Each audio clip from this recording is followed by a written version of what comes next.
If you've been thinking about taking that solo trip, this is your sign. Whether it's a weekend getaway, a train ride, or a Norwegian cruise, give yourself the gift of clarity and freedom.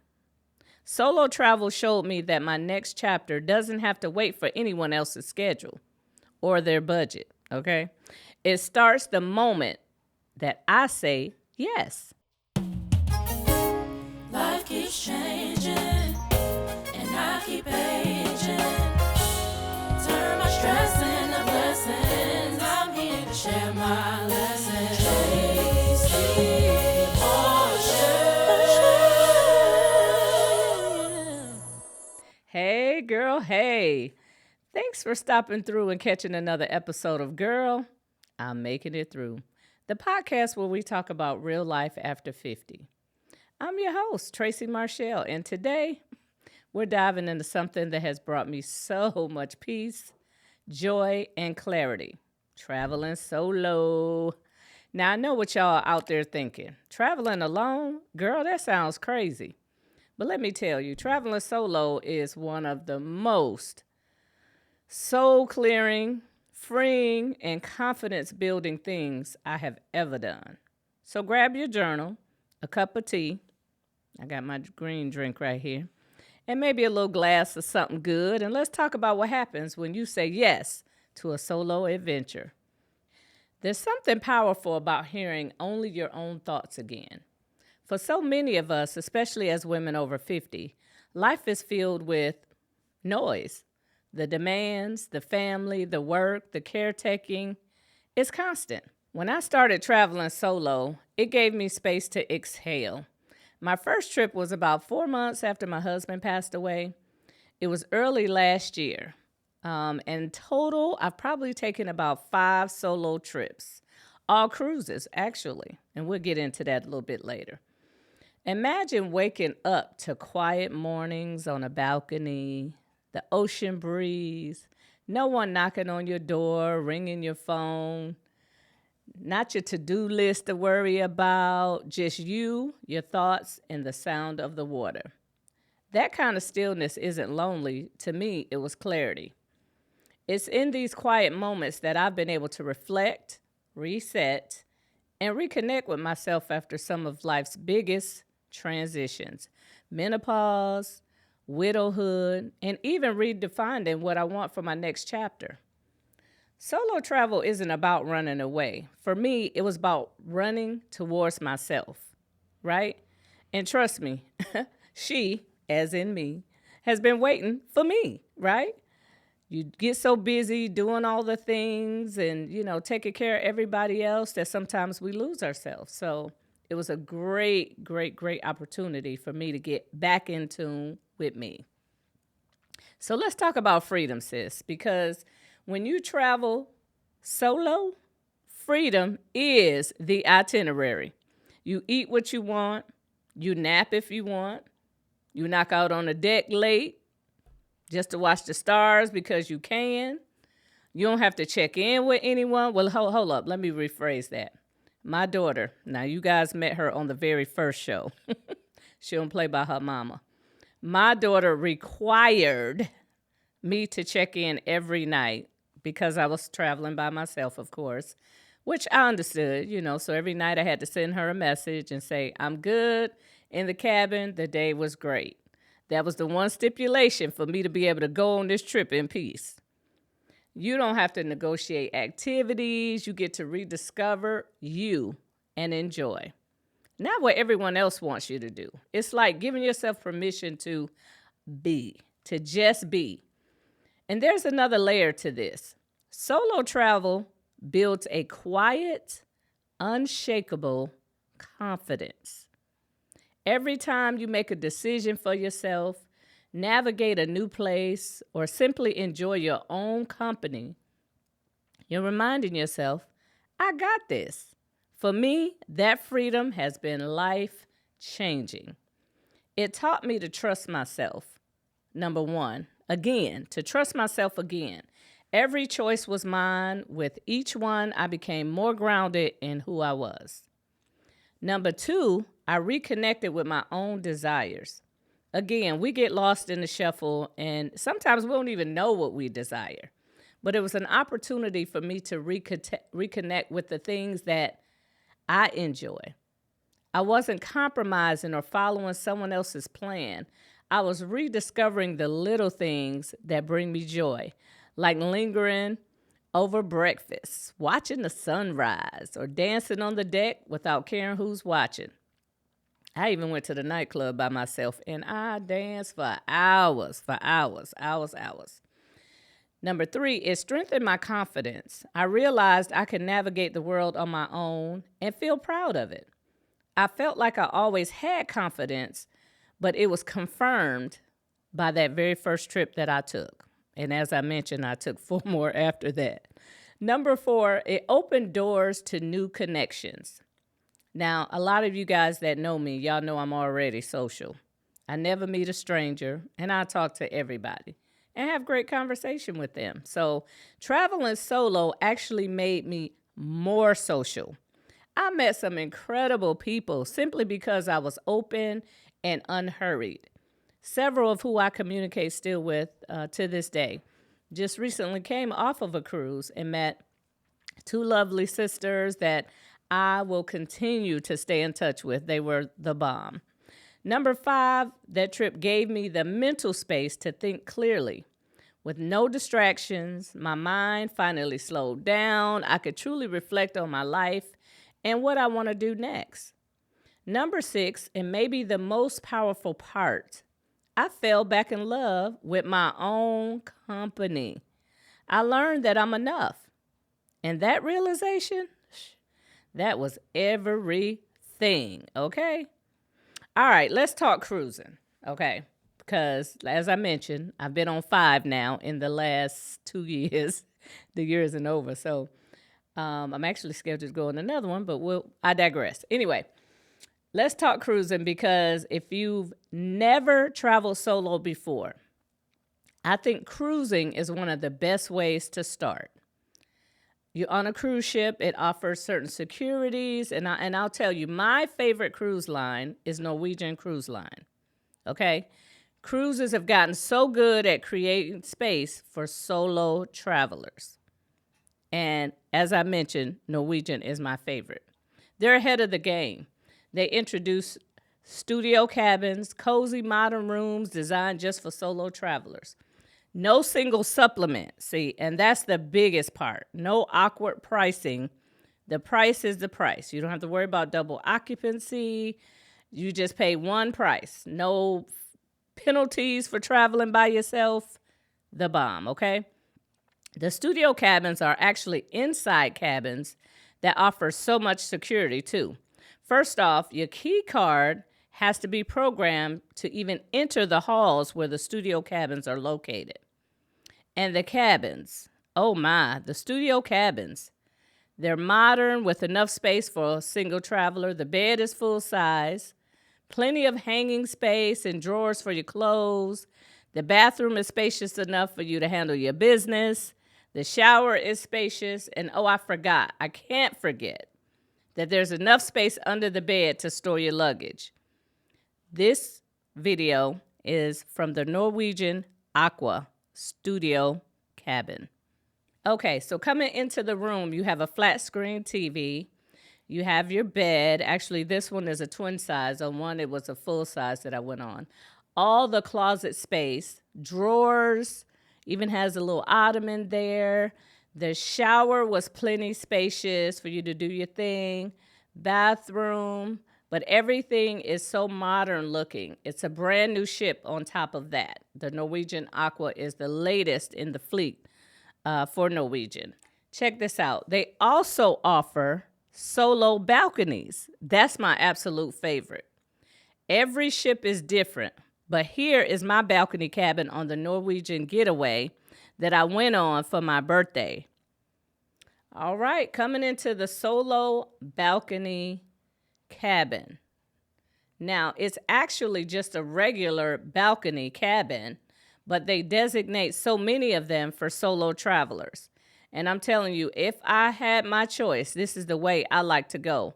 And I love to go that way just because you have a balcony. And I enjoyed it every morning, every evening before I went to bed. I went out there and just sat and watched the water and just the sunset. It's just awfully beautiful. But as you see, you have plenty of closet space. The bed is a queen bed, lots of space to store your things. Again, under the bed, you can store your luggage, so it's out of the way. You have a sofa with a little nightstand there, flat screen TV, more storage space. Oh, and this one has a refrigerator. I think I'll show that here in a little bit. And I'm talking too fast, y'all, but bear with me because I want to make sure you see everything. You have another little pull-out ottoman. I always order my water, but this is the favorite part right here, the balcony. Now, on different ships, the balconies can be different sizes, but just the fact that I can go out there and watch the water and just chill in the serenity of the sounds, absolutely amazing. I love sitting out there for breakfast because you can also have your breakfast brought to your room. It's just very accommodating to just really chill. And there's your refrigerator. Of course, I bought my own water, as you saw up there on the counter. Another thing I want to mention is that they also cater to military veterans. And I'll get to that by the end of the video and let you know how. But yeah, this is great space. Up under the bed, you can store your luggage.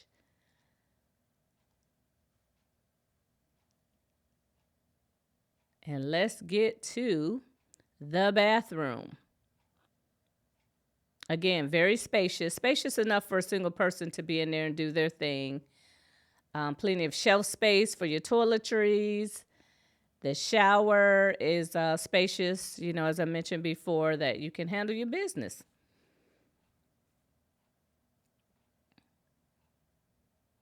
All right. Plenty of hanging space.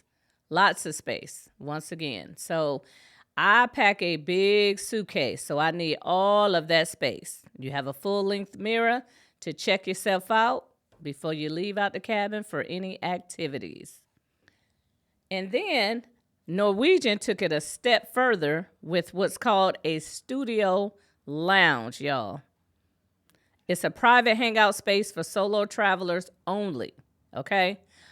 Anybody that's single or traveling by themselves, I shouldn't say single, but traveling by themselves, they have their own space to just chill and relax. If you can't find it outside or anywhere else, or you just don't want to go too far from your room, you can go into the studio lounge and hang out and, again, meet other people. You can only access this studio lounge is if you are traveling solo, like I mentioned. There's the private halls that you have to get into, then where the rooms are. And yeah, you have a studio lounge to hang out.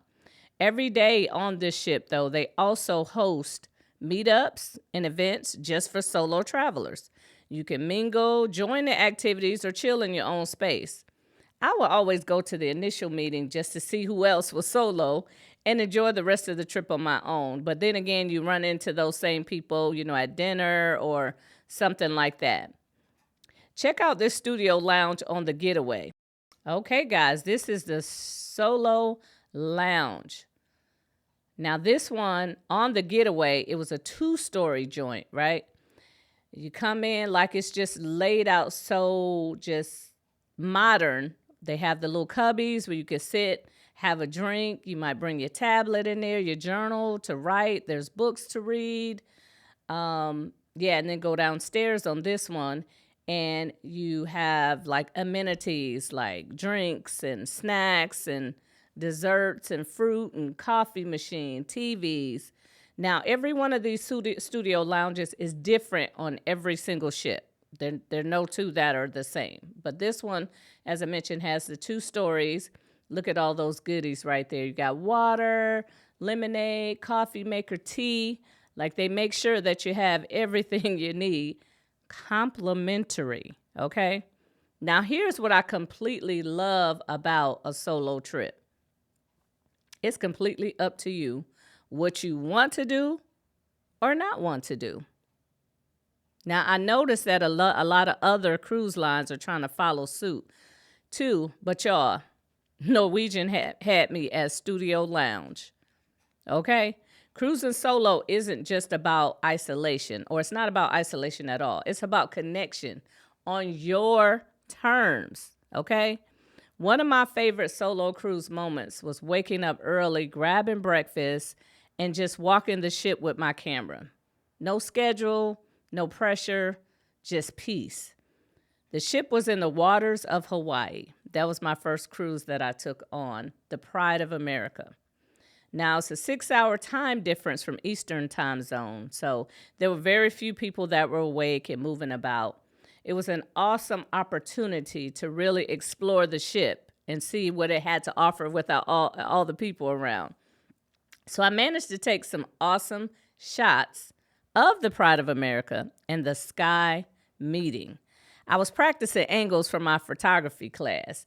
Man, the way the clouds look, like they could be picked right out of the sky. The blues, the grays, and the turquoise colors captured in a snap, right? Check out my pics for those.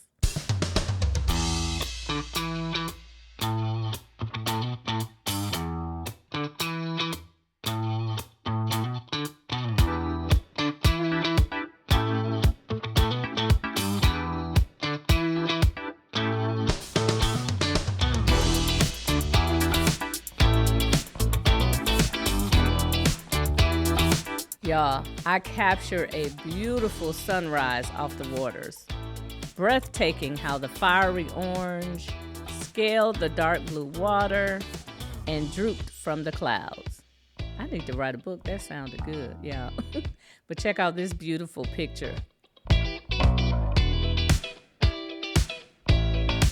So this trip, the very first one, Pride of America in Hawaii, 4 months after losing my husband. This trip offered so much more than all the beautiful scenery. I never would have imagined being able to see the Malakini crater off of the coast of Maui. The crater is shaped like an arc and serves as a bird sanctuary. Lots of people go there to snorkel. I was able to capture it beautifully with the clouds hovering right over it. Okay, side note about these pictures, y'all. I took a photography class as a new hobby, something stepping out of my comfort zone. So it allowed me to just escape to just beautiful, beautiful places. I discovered that I love to photograph landscapes like beaches, the sky, big rocks. Yeah, look into something new. Maybe a passion will come of that, okay? So mine was photography. That reminds me I need to take class too, but so far I did really good, just knowing the basics. All right, if you're ready to start planning your solo trip, here are a few quick tips from me to you, okay? Number 1, start with something structured, like a cruise or a retreat. It's safe, easy to navigate, gives you a built-in community, okay? Number 2, pack light, but bring those comfort items like your favorite book, a playlist, or your journal. Those become little anchors in your trip. Now, the pack light part for me is hard, especially on the cruise. I got a big old suitcase, and I try to take everything I think I will need and don't wear half of the clothes, but I could store that suitcase under my bed, so it's all good. But I'm learning now, pack light. Just make sure you have your favorite things. Number 3, stay connected with family and friends, but set boundaries. This is your time. As I mentioned, my daughter required me to check in with her, but it wasn't like she was calling me or I'm getting text messages. I think there was one night I didn't check in that I got a message the next morning, but that was the only time. Like she gave me the space, and my friends, they all gave me the space to just heal and have my time to myself. Number 4, join onboard activities at your own pace. You'll meet amazing people when you're ready, okay?